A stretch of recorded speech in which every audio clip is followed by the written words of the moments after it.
যদি কখনো কোনো ব্যক্তির প্রতি মায়া কাটাতে চান, তার খারাপ দিকগুলো নিয়ে ভাববেন। যদি কোনো মানুষ আপনার সঙ্গে চিট করে, আপনি কি ভাববেন? যে একজন গাদ্দারের সঙ্গে থাকার চাইতে একা মরে যাওয়া উত্তম, তো বেঈমানের সঙ্গে আমি থাকতে পারবো না, ঠিক কিনা বলেন?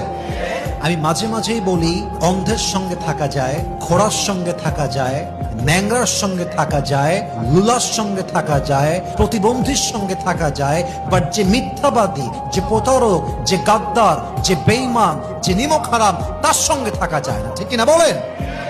অতএব যদি কারো প্রতি মায়াকে ওভারকাম করতে চান, মাথায় রাখবেন, আরে এই চিটের সঙ্গে আমি থাকবো, যে আমাকে বাদ দিয়ে অন্য কাউকে চায়, যে আমাকে বাদ দিয়ে অন্য কারোর প্রতি আসক্ত হতে চায়, যার জীবনে আমি থাকা সত্ত্বেও সে অন্য কোথাও যায়, সে মানুষটা আর যাই হোক আমার জন্য better and best life partner কখনোই হতে পারে না, ঠিক কিনা বলেন?